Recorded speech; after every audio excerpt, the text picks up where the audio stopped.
Good morning to all of you. I hope you are fine. आज हम कक्षा 6 विषय हिंदी वसंत भाग 1 नादान दोस्त कहानी पढ़ने जा रहे हैं, जिसके लेखक मुंशी प्रेमचंद जी हैं। नादान दोस्त मुंशी प्रेमचंद द्वारा लिखी एक कहानी है। इस कहानी में दो छोटे छोटे बच्चे, ये एक बाल सुलभ नादानी का इसमें वर्णन किया गया है। केशव और श्यामा दो भाई बहन थे। उनके घर पर दीवार की जो कंगनी होती है, जिसको हम कर्निश बोलते हैं, उस पर चिड़िया ने अपने अंडे दिए हुए हैं। दोनों भाई बहन सुबह सुबह उठते, आँख मलते हुए कर्निश के सामने पहुंच जाते हैं और वहाँ पर वो चिड़ा और चिड़िया को देखते हैं। ऐसे ऐसे कहानी में इसका वर्णन किया गया है। तो आज हम वो कहानी पढ़ने जा रहे हैं। केशव के घर कर्निश के ऊपर एक चिड़िया ने अंडे दिए थे। कर्निश आपको पता है कि क्या होता है, जो हम छज्जा बोलते हैं जिसको। केशव और उसकी बहन श्यामा दोनों बड़े ध्यान से चिड़िया को वहाँ आते जाते देखा करते। जब वो उड़ती है, जब आके बैठती है, उनको देखते हैं। सवेरे दोनों आंखें मलते कर्निश के सामने पहुंच जाते और चिड़ा और चिड़िया दोनों को वहाँ बैठा पाते। उनको देखने में दोनों बच्चों को न मालूम क्या मज़ा मिलता। दूध और जलेबी की सुध भी न रहती थी। दोनों के दिल में तरह तरह के सवाल उठते। अंडे कितने बड़े होंगे, किस रंग के होंगे, कितने होंगे, क्या खाते होंगे। आपस में दोनों भाई बहन ये आपस में बातें करते रहते थे। उनमें से बच्चे किस तरह निकल आएंगे, बच्चों के पर कैसे निकलेंगे। पर मीन्स पंख, घोंसला कैसा है। लेकिन इन बातों का जवाब देने वाला कोई नहीं है। न अम्मा को घर के काम धंधों से फुर्सत थी और न ही जो पिताजी थे बाबूजी, उनको पढ़ने लिखने से। दोनों बच्चे आपस में ही सवाल जवाब करके अपने दिल को तसल्ली दे लिया करते थे। श्यामा कहती, क्यों भैया, बच्चे निकलकर फुर से उड़ जाएंगे। केशव मतलब एक साइंटिस्ट विद्वान की तरह जैसे गर्व से कहता, नहीं री पगली, पहले पर निकलेंगे, बगैर परों के बेचारे कैसे उड़ेंगे। श्यामा बच्चों को क्या खिलाएगी बेचारी। चिड़िया के बारे में कहते हैं कि वो बच्चों को क्या खिलाती होगी।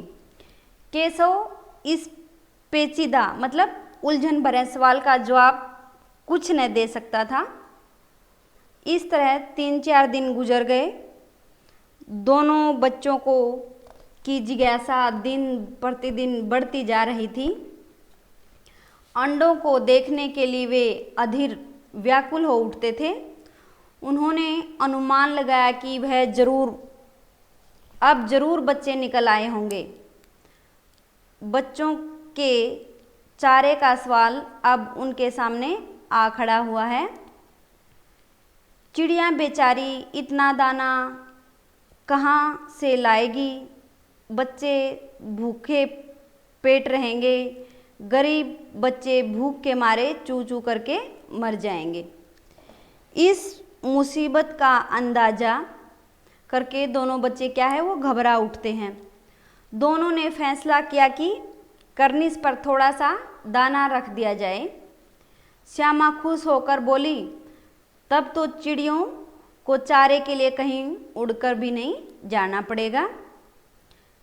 केशव, नहीं, तब क्यों जाएगी। श्यामा, क्यों भाई, बच्चों को धूप नहीं लगती होगी। केशव का ध्यान इस तकलीफ की तरफ न गया था। बोला, जरूर तकलीफ हो रही होगी। बेचारे प्यास के मारे तड़पते होंगे। ऊपर छाया भी तो कोई नहीं। आखिर यह फैसला हुआ कि घोंसले के ऊपर कपड़े की छत बना देनी चाहिए। पानी की प्याली मतलब कटोरी और थोड़े से चावल रख देने का प्रस्ताव भी स्वीकृत हो गया। दोनों बच्चे बड़े चाव से काम करने लगे। श्यामा माँ की आंख बचाकर मटके से चावल निकाल लाई। केशव ने पत्थर की प्याली का तेल, एक कटोरी थी जिसमें तेल डला हुआ था, उस पे क्या है चुपके से वो जमीन पर गिरा दिया और उसे खूब साफ करके उसमें क्या पानी भर लिया। अब चांदनी के लिए एक कपड़ा कहाँ से आए, फिर ऊपर बगैर छड़ियों के कपड़ा ठहरेगा कैसे और छड़ियाँ खड़ी होंगी कैसे, क्योंकि चिड़ा और चिड़िया के लिए छांव करनी थी। केशव बड़ी देर तक इस उधेड़ बुन में रहा। आखिरकार उसने यह मुश्किल भी हल कर दी। श्यामा से बोला, जाकर कूड़ा फेंकने वाली जो हमारी डस्टबिन होती है वो टोकरी उठाकर ले आता है। अम्मा जी को मत दिखाना, क्योंकि माता जी का भी बच्चों को बहुत डर था। श्यामा वह तो बीच से फटी हुई है, उसमें से धूप न जाएगी। केशव ने झुंझलाकर कहा, तू टोकरी तो ला, मैं उसका सुराख जो उसमें छेद है उसको बंद करने के लिए कोई हिकमत निकालूंगा, कोई तरीका निकालूंगा। श्यामा दौड़कर टोकरी उठा लाई। केशव ने उसके सुराख में थोड़ा सा कागज ठूस दिया और तब टोकरी को एक टहनी से टिकाकर बोला, देख ऐसे ही घोंसले पर उसकी आड़ कर दूंगा, तब कैसे धूप जाएगी। श्यामा ने दिल में सोचा, भैया कितने चालाक हैं। गर्मी के दिन थे, बाबूजी दफ्तर गए हुए थे। अम्मा दोनों बच्चों को कमरे में सुलाकर खुद सो गई थी, लेकिन बच्चों की आंखों में आज नींद कहाँ। अम्मा जी को बहलाने के लिए दोनों दम रोके, आंखें बंद किए मौके का इंतजार कर रहे थे। जो ही मालूम हुआ कि अम्मा जी अच्छी तरह से सो गई है, दोनों चुपके से उठे और बहुत धीरे से दरवाजे की सिटकनी जो कुंडी है वो खोलकर बाहर निकल आए। अंडों की हिफाजत की तैयारियां करने लगे, मतलब उनको बचाने में लगे। केशव कमरे से एक स्टूल उठा लाया, लेकिन जब उससे काम न चला तो जो नहाने की चौकी लाकर स्टूल के नीचे रखी, डरते डरते स्टूल पर चढ़ा। श्यामा दोनों हाथों से स्टूल पकड़े हुए थी। स्टूल चारों टांगे बराबर न होने के कारण जिस तरफ ज़्यादा दबाव पाता जरा सा हिल जाता। उस वक्त केशव को कितनी तकलीफ उठानी पड़ती थी यह उसी का दिल जानता था। दोनों हाथों से कर्निश पकड़ लेता और श्यामा को दबी आवाज़ से डांटता, अच्छी तरह पकड़। किवाड़ केशव ने खोला था, लेकिन श्यामा ने माँ से यह बात नहीं कही। उसे डर लगा कि भैया पिट जाएंगे। केशव दिल में काँप रहा था, कहीं श्यामा कह न दे अंडे न दिखाए थे। इससे अब उसको श्यामा पर विश्वास न था। श्यामा सिर्फ मोहब्बत के मारे चुप थी या कसूर में हिस्सेदार होने की वजह से, इसका फैसला नहीं किया जा सकता। शायद दोनों ही बातें थी। दोनों ने को माँ की डांट फटकार फिर कमरे में बंद कर दिया और आप धीरे धीरे उन्हें पंखा झेलने लगी। अभी सिर्फ 2 बजे थे, बाहर तेज लू चल रही थी। अब दोनों बच्चों को नींद आ गई थी। श्यामा दौड़कर अपनी पुरानी धोती फाड़कर एक टुकड़ा लाई। केशव ने झुककर कपड़ा ले लिया, उसकी कई तह करके उसे एक गद्दी बनाई, उसके तिनकों पर बिछाकर तीनों अंडे धीरे से उस पर रख दिए। श्यामा ने फिर कहा, हमको भी दिखा दो भैया। केशव, दिखा दूंगा, पहले जरा वह टोकरी तो दे दो, ऊपर छाया कर दूं। श्यामा ने टोकरी नीचे थमा दी और बोली, अब तुम उतर आओ, मैं भी तो देखूं। केशव ने टोकरी को एक टहनी से टिकाकर कहा, जा दाना और पानी की जो प्याली है उसे ले आ, मैं उतर आऊं और तुमको दिखा दूंगा। श्यामा प्याली लेकर आती है और उसमें पानी भरती है। श्यामा ने गिड़गिड़ाकर कहा, अब हमको भी चढ़ा दो भैया, केशव तू गिर पड़ेगी। श्यामा, नहीं गिरूंगी भैया, तुम नीचे से पकड़े रहना। केशव ने, भैया कहीं तू गिर पड़ी तो अम्मा जी मेरी चटनी कर डालेंगी, मतलब मेरी पिटाई करेंगी, कहेंगी तूने ही इसको चढ़ाया होगा। क्या करेगी देखकर? अब अंडे बड़े आराम से हैं, जब बच्चे निकलेंगे तो उनको पालेंगे। दोनों चिड़ियाँ बार बार करनीस पर आती थी और बगैर बैठे ही उड़ जाती थी, क्योंकि वहाँ पर उन्हें बच्चों का डर था। केशव ने सोचा, हम लोगों के डर से नहीं बैठती। स्टूल उठाकर कमरे में रखा, चौकी जहाँ रखी थी वहीं रख दी। श्यामा ने आंखों में आंसू भरकर कहा, तुमने मुझे अंडे नहीं दिखाए, मैं अम्मा जी से कह दूंगी। केशव, अम्मा जी से कहेगी तो बहुत मारूंगा। अभी बता देता हूँ, मतलब कह देता हूँ। श्यामा, तो तुमने मुझे दिखाया क्यों नहीं? केशव, और गिर पड़ती तो 4 सर न हो जाते। श्यामा, हो जाते तो हो जाते, देख लेना, मैं कह दूंगी। इतने में कोठरी का दरवाज़ा खुला और माँ ने धूप से आंखों को बचाते हुए कहा, तुम दोनों बाहर कब निकल आए? मैंने कहा न दोपहर को न निकलना। किसने किवाड़ खोला? किवाड़ केशव ने खोला था, लेकिन श्यामा ने माँ से ये बात नहीं कही। उसे डर लगा कि भैया पिट जाएंगे।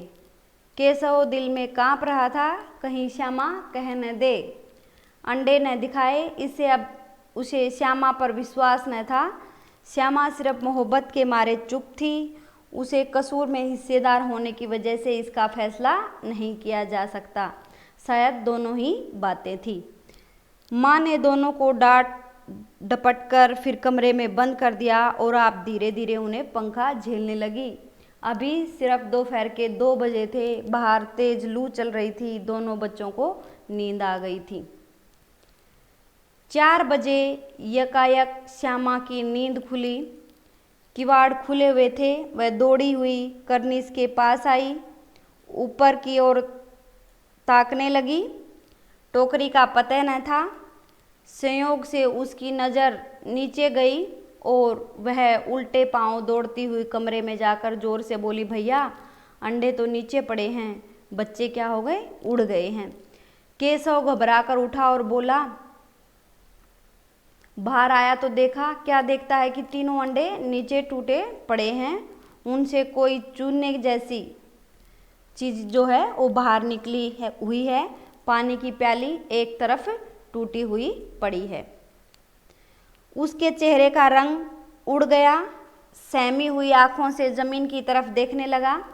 श्यामा ने पूछा, बच्चे कहाँ उड़ गए भैया?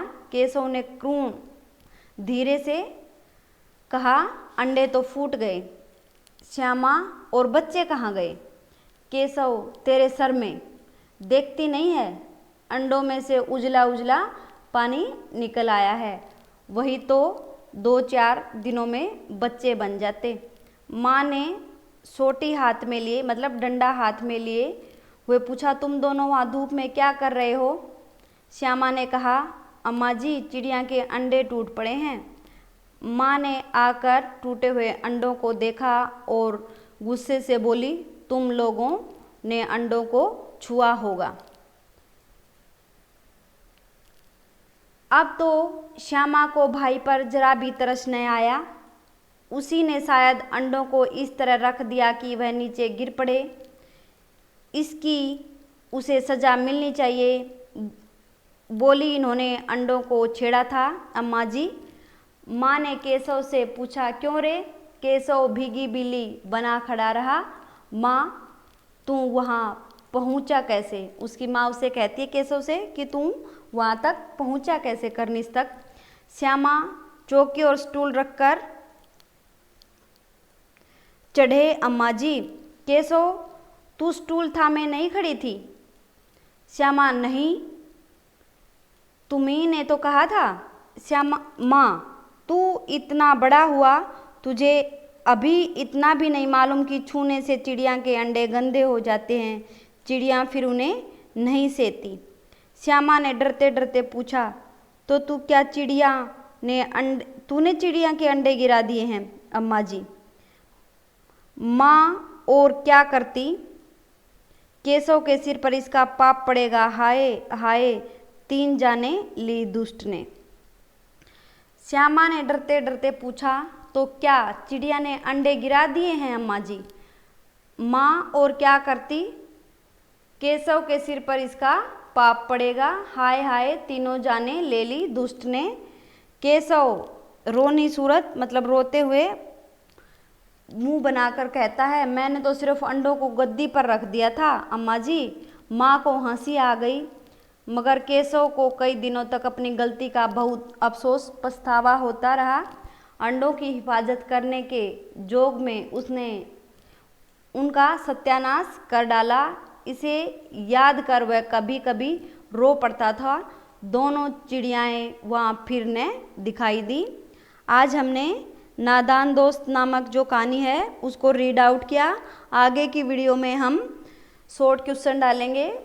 क्वेश्चन लेसन पढ़कर क्वेश्चन के आंसर आपने खुद देने हैं। Thanks, have a good day.